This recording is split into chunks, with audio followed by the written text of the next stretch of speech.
tariffs have been actually increasing the cost of farm inputs. Prices stayed elevated after the tariff relief was announced. Hello and welcome to this edition of the State of Soy.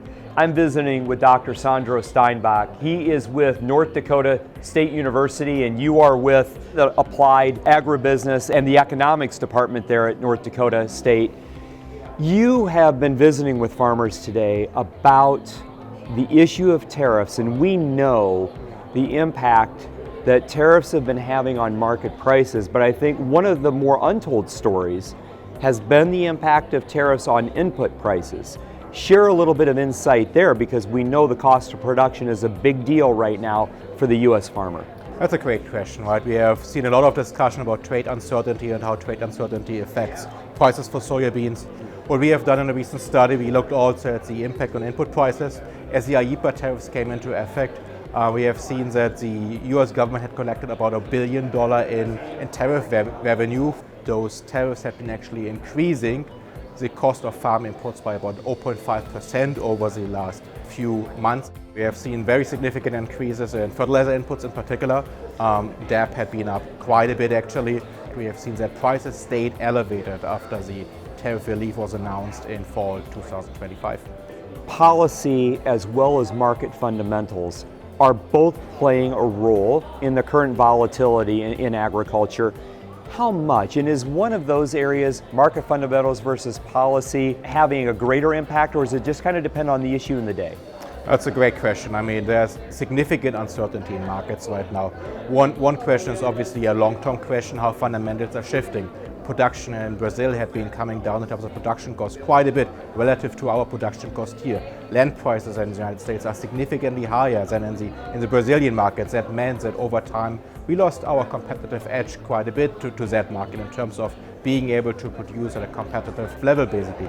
At the same time, we had an increasing level of uncertainty to markets, with global markets reorienting. We see flows that have been historically very strong. We have been always relying on China being the main buyer of American soybeans, coming under threat through trade disruptions, through policy disruptions, and all the good things or bad things that come with those.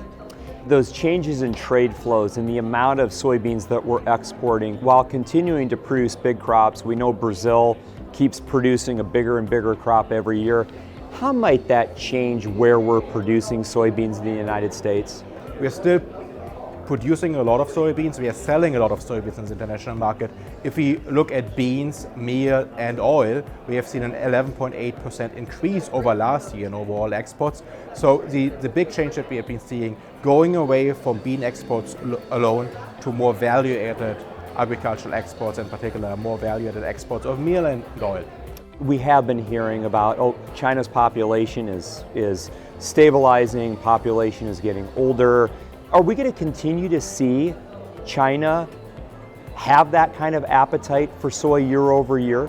Definitely. I mean, just look at where the U.S. announced significant additional purchases of U.S. beans of about 6 million metric tons actually. Those are significant increases. I expect the Chinese, going over the next 5 to 10 years, continue having big demand for beans. It's a question where they buy them from. Over the year, we have periods where we are price competitive compared to Brazilian beans. There are periods where we are less competitive. And the Chinese had been making a strategic decision to buy more beans from Brazil than from the United States. At the same time, we provide higher quality beans than the Brazilians can. Yeah, we often hear there is a difference between that tropical soybean and a seasonal soybean, and we'll see that playing out as the market dynamics continue to shift globally for soy. Reporting for this edition of the State of Soy, I'm Aaron Putsey.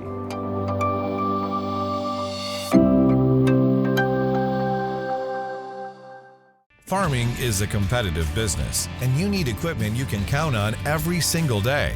That's why for nearly 90 years, farmers have entrusted their grain handling to Brandt Agricultural Products. Brandt's full line of hardworking conveyors, augers, grain carts, vacs, grain bagging equipment, and tillage equipment are made to deliver the competitive edge you need to lead the field and are manufactured here in the USA. For more information on our full line of products, visit brandt.ca today.